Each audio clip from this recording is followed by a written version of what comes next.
ජීවිතේ සමහර කාලවලදී අපිට දැනෙනවා අපේ ජීවිතේ එළියෙන් බැලුවාම හැමදේම සාමාන්‍යයි කියලා. ඒත් ඇතුලෙන් මොනවා හරි දෙයක් බැලන්ස් නැහැ වගේ කියලා. අපි අපේම ෆීලිංස් තේරුම් ගන්න උත්සාහ කරනවා. අපි ඇයි මේ විදිහට රියැක්ට් කරන්නේ?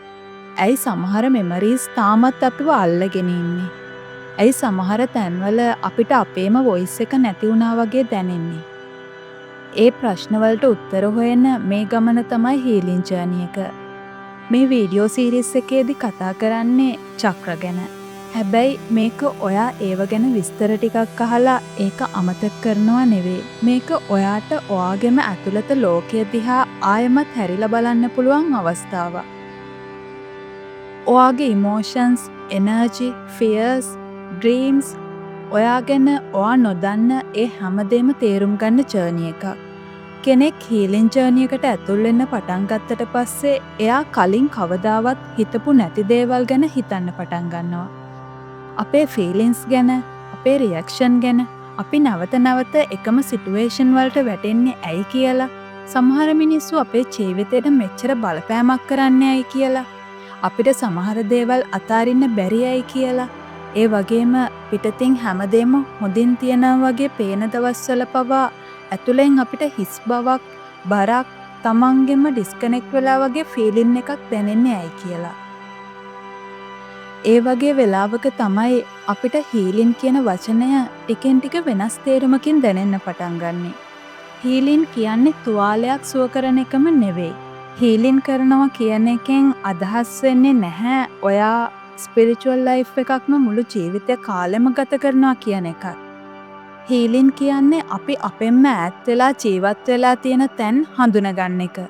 අපි හිතාගෙන හිටපු අපේ අනන්‍යතාවයෙන් එහාට ගිහින් අපි ඇත්තටම ෆීල් කරන දේවල් අහන්න පටන් ගන්න එක. අපි අවුරුදු ගාණක් යටපත් කරගෙන හිටපු ඉමෝෂන්ස් වලට ඉඩ දෙන්න පටන් ගන්න එක. අපිට තවදුරටත් ගැලපෙන්නේ නැති පැටර්න්ස් අඳුරගන්න එක. ඒ වගේම අපේ ජීවිතය තුළ අපිට බැලන්ස් නැති තැන් ටිකෙන් ටික දැනෙන්න පටන් ගන්න එක. ඒ ගමනේදී ඔයාට චක්‍ර හීලින් කියන දේත් හම්බ වෙන්න පුළුවන්. සමහර විට ඔයා මේ ගැන කලින් අහලා ඇති. සමහර විට ඔයාට චක්‍ර ගැන කිසිම අයිඩියා එකක් නැති වෙන්නත් පුළුවන්. අපිට අපේ ජීවිතේ බැලන්ස් නැහැ කියලා දැනෙද්දී අපි මුලින්ම බලන්නේ එළිය ලෝකය දිහා. ඒ වගේ වෙලාවට අපි හිතන්න පෙළඹෙනවා මගේ ජීවිතේ මේක වෙනස් වුණොත් මට හොඳ වෙයි. මේ රිලේෂන්ෂිප් එක හරි ගියා නම් මම සතුටින්. මට අලුත් ජොබ් එකක් ලැබුණොත් මට සැනසීමක් ලැබෙයි. මම මේ ප්ලේස් එකෙන් ගියොත් මට හොඳයි. අරයා මගේ ලයිෆ් එකෙන් ගියොත් මට ෆයිනලි පීස් එකක් ලැබෙයි වගේ දේවල්. අපි හැම වෙලාවෙම එළිය දෙයක් වෙනස් වුණාම අපේ ඇතුළත ෆීලින් එකක් වෙනස් වෙයි කියලා හිතනවා. හැබැයි හීලින් ජර්නි එකේදී අපිට ටිකෙන් ටික තේරෙන්න පටන් ගන්නවා සමහර ප්‍රශ්න වලට ආන්සර් එක අපි එළියේ හොයන තැනක නෙවෙයි තියෙන්නේ. අපි ඇතුළට හැරිලා බලන තැනක තමයි ඒක තියෙන්නේ කියලා. චක්‍ර කියන කන්සෙප්ට් එක ඇතුලේ අපේ ජීවිතේ එක එක පැති එක්ක සම්බන්ධ කරලා බලන එනර්ජි සෙන්ටර්ස් ගැන කතා කරනවා. අපේ පහළම චක්‍ර එකේ ඉඳන් ගත්තාම රූට් චක්‍ර, සක්‍රල් චක්‍ර, සෝලර් ප්ලෙක්සස් චක්‍ර, හાર્ට් චක්‍ර, ත්‍රෝට් චක්‍ර, තර්ඩ් අයි චක්‍ර, ක්‍රවුන් චක්‍ර වෙනකන් එනර්ජි සෙන්ටර්ස් ගැන කතා කරනවා. මේ චක්‍ර ගැන විස්තර මතක තියාගන්නවට වඩා වැදගත් දේ තමයි මේ චක්‍ර එක්ක සම්බන්ධ කරලා බලන ජීවිතයේ පැති ටික ඔයාගේම ජීවිතය ඇතුලේ හඳුනගන්න පටන් ගන්න එක. මොකද අපි හැමෝම අපේ ජීවිතය ඇතුලේ බැලන්ස් එක හොයනවා. අපිට ආරක්ෂාව, ආදරය ඕනේ. අපිට අපි ගැන විශ්වාසයක් තියෙන්න ඕනේ. අපේ ෆීලිංස් ක්ලියර්ලි කමියුනිකේට් කරන්න පුළුවන් වෙන්න ඕනේ. අපි කවුද කියලා තේරුම් ගන්න අපේ ජීවිතයට තේරුමක් තියනවා කියලා දැනෙන්න ඕන. ඒ නිසා චක්‍ර ගැන ඔයාට බලන්න පුළුවන් වෙන්නේ ඔයාගේ ජීවිතයේ මේ විවිධ පැති ගැන ආපහු හැරිලා බලන්න පුළුවන් ඉන මැප් එකක් විදිහට. මෙතනදි තව දෙයක් මතක තියාගන්න ඕන. කෙනෙක් චක්‍ර හීලින්, චක්‍ර බැලන්ස් කළා කියලා ඒකෙන් අදහස් වෙන්නේ එයාගේ ජීවිතය ඇතුලේ කිසිම ප්‍රශ්නයක් නැති වෙනවා. එයා හැමදාම සතුටෙන් ඉන්නවා කියන එක නෙවෙයි. එයාට තවදුරටත් දුක, තරහ, බය, තනිකම වගේ හැඟීම් දැනෙන්නේ නැහැ කියන එක නෙවෙයි. මොකද ඒ හැඟීම් කියන්නේ අපේ සතුරෙක් නෙවෙයි. ඒවා අපේ හියුමන් එක්ස්පීරියන්ස් එකේ කොටසක්. මෙතනදී ඉමෝෂන්ස් බැලන්ස් කරනවා කියන්නේ ඒ ඉමෝෂන්ස් ආවම ඒ වගේම පැනලා යනවා වෙනුවට ඒවට ටිකක් ඉඩ දීලා ඒව ඔයාට මොනවද කියන්න හදන්නේ කියලා අහන්න පුළුවන් තැනකට එන එක. එතනින් තමයි self awareness එක පටන් ගන්නෙ. ඒ නිසා චක්‍ර හීලින් කියන්නේ අපේ එනර්ජි සෙන්ටර්ස් ගැන විතරක් කතා කරන දෙයක් නෙවෙයි.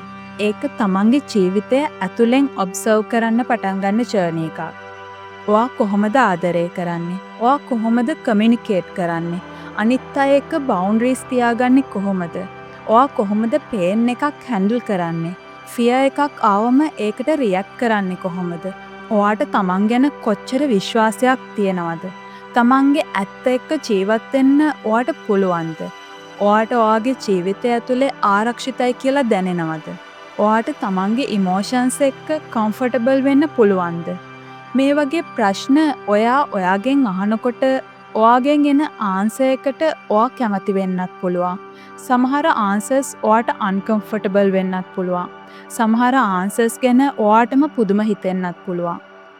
ආන්සර් එක මොනවා වුණත් ඒවයින් පැනලා යන්න එපා. මොකද සමහර වෙලාවට ඔයා හීල් කරන්න ඕන කියලා දැනගෙන හිටපු නැති තැන තමයි ඔයාගේ ඩීප් හීලින් එක තියෙන්නේ.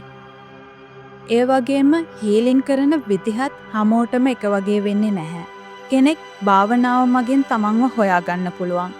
ඒ නිහඬ බව ඇතුලේ තමන්ගේ සිතුවිලි වල හඬ හොඳින් ඇහෙන්න පුළුවන්. තව කෙනෙක්ට යෝග මගින් තමන්ගේ ශරීරය සහ හැඟීම් වලට නැවත කනෙක්ට් වෙන්න පුළුවන්. තවත් කෙනෙක්ට තමන්ගේ ෆීලිංග්ස් ජර්නල් කරනකොට තමන්ගේ ඇතුලේ මෙච්චර කාලයක් තිබුණේ මොනවද කියලා තේරෙන්න පුළුවන්. ඒ වගේම තවත් කෙනෙක් නේචර් එකේ තනියම ඇවිදින එකෙන් පීස් එකක් හොයාගන්නවා වෙන්න පුළුවන්. තව කෙනෙක් සරලවම තමන්ට ටික කාලයක් දීලා ලෝකයේ සද්ද වලින් ඈත් වෙලා නිශ්ශබ්දව ඉන්නකොට තමන්ව ආපහු හොයාගන්න පුළුවන්. ඒ නිසා ඔයාගේ හීලින් ජර්නි එක වෙන කෙනෙක්ගේ ජර්නි එකක් වගේ වෙන්නේ නැහැ. ඔයාට ගැළපෙන, ඔයාට වැඩ කරන දේ හොයාගන්න. ඔයාගේ ශරීරයට, මනසට, හැඟීම් වලට, ආත්මයට ගැළපෙන කම්ෆර්ටබල් දේ හිමිහිට හොයාගන්න. හීලින් කියන්නේ තරංගයක් නෙවෙයි. කවුරු හරි එයා හීල් වුණා කියලා කියන නිසා ඔයත් එතනට ඉක්මනින් යන්න ඕනේ නැහැ. ඔයා යන්නේ ඔයාටම වෙන්වුණ ටයිමින් එකක. ඒ වගේම චක්‍ර බැලන්ස් එකේ ලස්සන කොටස පේන්නේ ඩේලි ලයිෆ් එක ඇතුලේ. මොකද අපි හීලින් කරනවා කියලා පැයක් මෙඩිටේට් කරලා ඊට පස්සේ ආයි Tamanටම ඩිස්රෙස්පෙක්ට් කරන ජීවිතයක් ජීවත් වෙනවා නම් අපි ඇතුලේ කරන වැඩේ අපේ පිටත ජීවිතයට එන්නේ නැහැ. ඔයා ඔයාගේ එනර්ජි එක වැලියු කරන්න පටන් ගන්න එකෙන් ඔයාට සීමා මායම් ගැන දැනුවත්භාවයක් ආවම ඔයා සෙල්ෆ් වර්ත් එක තේරුම් ගත්තම ඔයාගේ වොයිස් එක ඔයා හඳුනගත්තම ඔයාගේ ඉනර් වර්ල්ඩ් එක අඳුරගත්තම ඔයා එළිය ලෝකයේ එක ගනුදෙනු කරන විදිහෙන් තමයි ඒ බැලන්ස් එක හිමිහිට ඔයාගේ ජීවිතයට එන්නේ. ඉතින් අද ඔයා හිතලා බලන්න ඔයාගේ ජීවිතයේ මොන තැනද බැලන්ස් නැහැ වගේ දැනෙන්නේ කියලා. හිමිහිට එකින් එක ඒ අන්බැලන්ස් චක්‍ර බැලන්ස් කරාම ඔයාගේ ජීවිතේ කොහොම රිෆ්ලෙක්ට් වෙන්න පුළුවන්ද කියලා ඔයාගේ රිලේෂන්ෂිප්, ඉමෝෂන්ස්, කොන්ෆිඩන්ස් එක, කමියුනිකේෂන්, ක්‍රියේටිවිටි එකේ, ඉන්ටුයිෂන් එකේ සහ ඔයාගේ එවරිඩේ ලයිෆ් එකේ ඒවා ඔයාට කොහොමද දැනෙන්නේ කියලා අපි ඊළඟ වීඩියෝ එකෙන් බලමු. මේක ඔයා ඔයාගේම ජීවිතය දිහා ආපහු බලන ජර්නි එකක්. මොකද අවසානයේ ඔයාට හීල් වෙන්න ඕන වෙන කෙනෙක් වෙන්න නෙවෙයි. ඔයා ඔයාගේ ට්‍රූ සෙල්ෆ් එක වෙන්න ඕන නිසා.